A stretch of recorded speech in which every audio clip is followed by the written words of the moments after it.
Hello YouTube and welcome back to the channel. I am Benjamin Williams and today we're going to be doing another video within the home lab. Today's video is going to be about OSPF. So in today's video what we're going to do is we're going to take my Cisco ISR 4400 series router and allow it to be able to form a relationship, a neighbor relationship via OSPF to my layer 3 Cisco Catalyst switch. Now this is a layer 3 capable switch, so it can do switching and it can also do routing. So we're going to enable IP routing on this switch so it can forward layer 3 traffic as a router does. And because of that, we will be able to form an OSPF adjacency between these two devices. So I'm going to configure a loopback 0 interface on this router and a loopback 0 interface on this router. So before we form the OSPF relationship between these two devices, we will not be able to ping the loopback interface on the other device. But after we do our OSPF neighborship, these devices will be able to share networks because that is what routing protocols do. They allow us to share different networks within our autonomous system. And as a result, those networks can communicate with each other. So here is a schematic of the lab topology. We have my ISR router, and we're going to allow it to have an IP address of 192.168.1.1, and it is going to have a loopback 0 interface of 1.1.1.1. My layer 3 switch is going to have a direct connection with this ISR router, and we're going to do all of that live. And my layer 3 switch is going to have an IP address of 192.168.1.2, and this loopback 0 interface is going to have an IP address of 2.2.2.2. So right here it says loopback pings will fail until OSPF is configured to share networks. Okay, so we have a list of some of the, or mostly all of the commands that we're going to be doing in this lab. So let's go ahead and get into this lab. So the first thing we're going to do is turn around this big chunky router so we can get to the actual port interfaces on the back of it. So let's flip this bad baby around and do it carefully so we don't mess up any equipment. All right, and so we can access the cables and you guys can follow along as well. All right, so here is the back side of this router, and what we want to do is we want to first make a connection to the gig 00 interface. So let me get a little bit closer so you guys can see everything as we do it. So let's plug into it. All right, so we clicked in there, and then let's just click into the fast Ethernet 01 port on our switch. And you can see the switch. It's going through its spanning tree states right now because we didn't get the green light at first because port fast is not enabled. But that's beyond the scope of this video. Let's keep it on OSPF. So we just made the connection from router to switch. So now let's go ahead and take a look at, let's bring up PuTTY on my laptop. All right, so we have PuTTY up now. Let's see which device we're plugged into. We're dealing with clean configs on both devices, as you can see. Asking us, do we want to enter the initial configuration dialog, and we do not. We want to do everything ourselves. So we're starting out on the switch itself. Okay, so since we're starting out on the switch, what we want to do is we first want to do an enable, okay, and then we want to do a configure terminal. And since we're dealing with my switch, it is layer 3 capable. So the first thing that we want to do is make it layer 3 capable. So we want to enable IP routing on my layer 2 switch to make it a layer 3 switch. So let's do IP routing and hit enter there, and now it is able to route. It is able to route information now. It is acting as a router.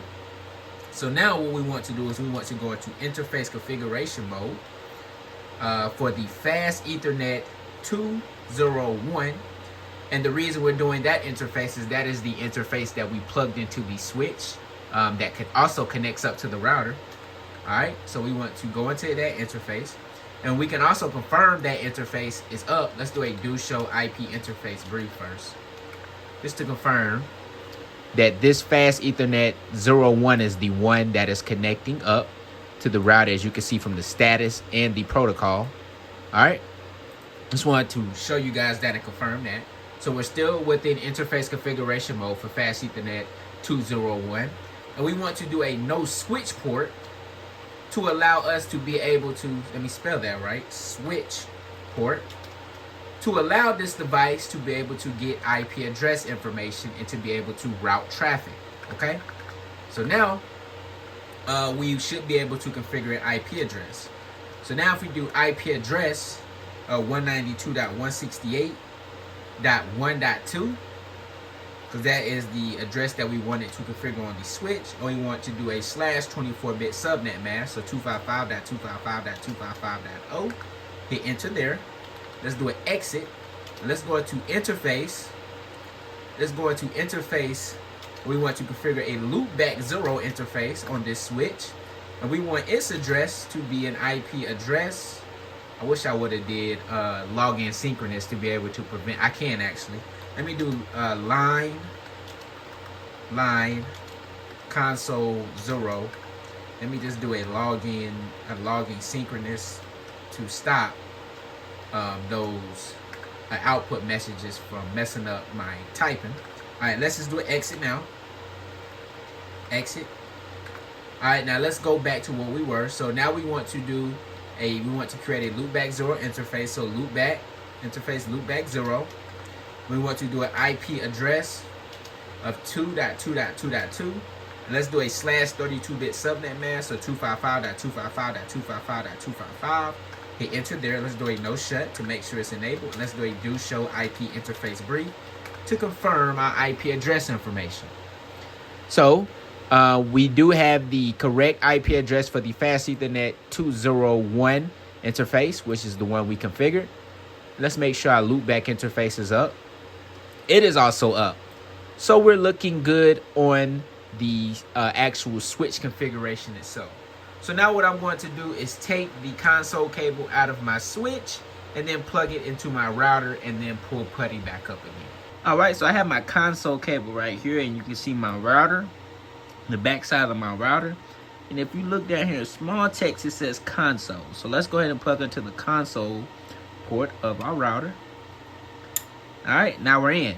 So now let's get closer to our computer screen so you guys can see that again, and hit enter a couple times to get the prompt for the router. All right, we're back on the computer screen. All right, so you can see that we're dealing with a, I'm sorry to hit the camera.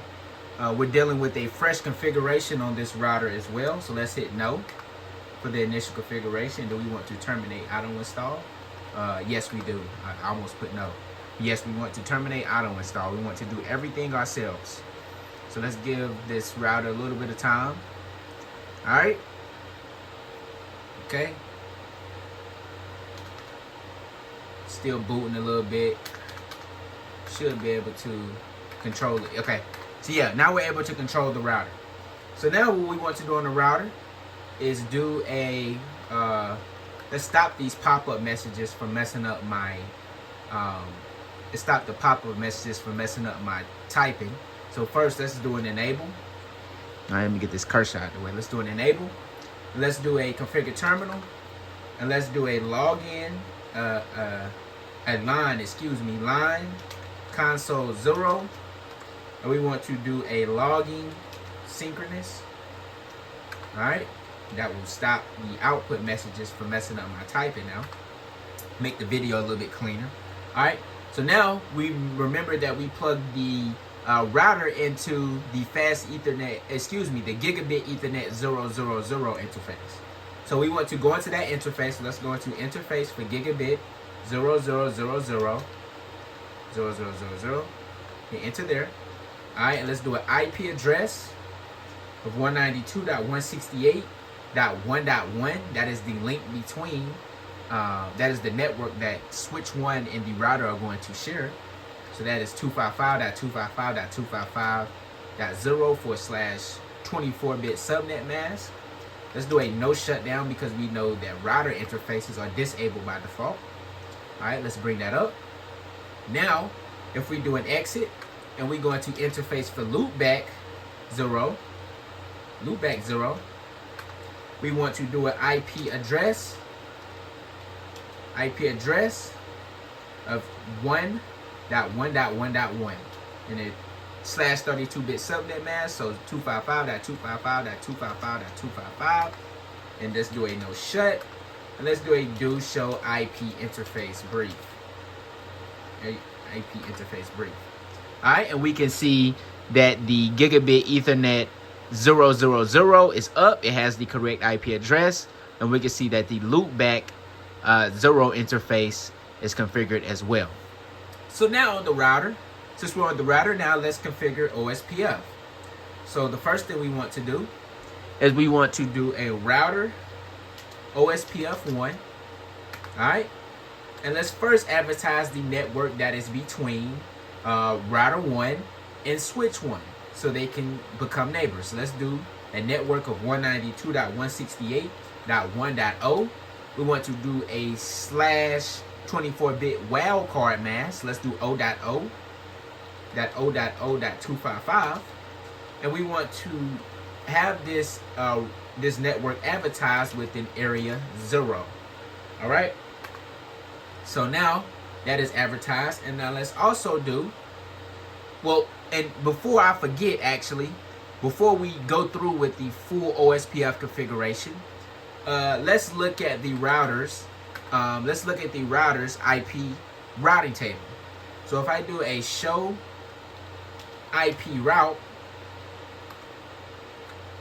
we can see the 1.1.1.1 loopback 0 interface, and we can also see the connected interface, which goes over to switch 1, but we are not able to see the 2.2.2.2 network, and that is because that is a loopback interface that is only configured on switch on the layer 3 router. It is not a connected or local route to the router, so the router cannot see that network.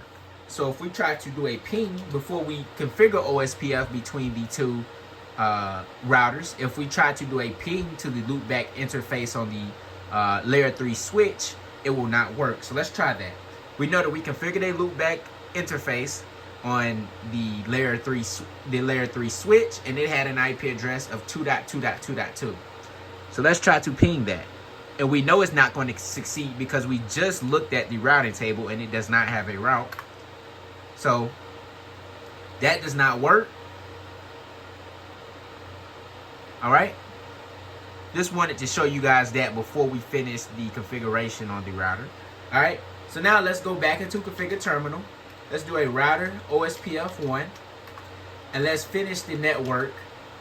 We want to advertise the network 1.1.1.1 on this router in a /32-bit subnet mask. We want to do it for area 0. All right. So that is the last configuration that we need on the router. So let's go ahead and do an end. And now I'm going to change the console cable back over to the switch so we can do the OSPF configuration on the switch itself. All right, so we're back over on the switch, and we can confirm that by hitting enter a few times. All right, so now let's do a end, and let's do a show IP route on the switch. And do we have a route to 1.1.1.1, which is our ISR router? And we do not. And that is because we have not configured OSPF on this layer 3 switch yet. So let's do a ping to 1.1.1.1, even though we know it's not going to succeed because of our IP routing table. We can see that we do not have a route to that network. And we should get 5 non-successful pings. And we're getting the periods now, so we know that those are not successful pings. Okay? So now what we want to do is we want to do a configure terminal. We want to do a router OSPF 1. And we want to do the network. We want to advertise the network that is the connection between the switch and the router. So we want to do a network of 192.168.1.0 and a wildcard mask of a /24, so 0.0.0.0.255. And let's do it for area 0. Let's do the same thing. We want to do a network. We can see the adjacency just came up to the full status. So that means that they are neighbors and they are sharing the same LSDB now. So let's do a network to 2.2.2.2 and a /32-bit subnet mask, or wildcard mask, I should say. And for area 0, I hit enter there. Let's do an N. Let's do a show IP protocols. Make sure that we're routing the right networks. Show IP protocols. All right, and we can see that we're advertising the loopback 0 interface, and we're also advertising that connection that connects up to the router. All right. So now, if I do a show IP route on this switch, or this layer 3 switch, I should say, we do now have a path now to 1.1.1 network. We do have a path in our routing table to reach that network. And that is because we share this network through a routing protocol like OSPF. So now, if we do a ping to 1.1.1.1, at the beginning that ping did not work, but those pings are now successful. So let's do a show IP interface brief. And if we continue to go down, yeah, so this one has the 2.2.2. So now we're able to ping, we're now able to ping the router's loopback 0 interface. And the router will be able to also ping the switch. So let's do that, and then we will conclude the video. All right, so I just made the console connection back over to the router. As we can see, we have the router CLI up now. So let's do a show IP, move my mouse, show IP route to see the routing table on the router. And we can see now we have a path to reach 2.2.2.2. So now if we do a show, let's do a show IP interface brief, we know that we configured the 1.1.1.1 loopback on this router. All right, so let's do a ping to 2.2.2.2, which is the layer 3 switch. Can we ping that? And we can. If we remember, these pings were unsuccessful before we did the OSPF neighborship. So I appreciate you guys for watching this one, and I'll see you in the next one.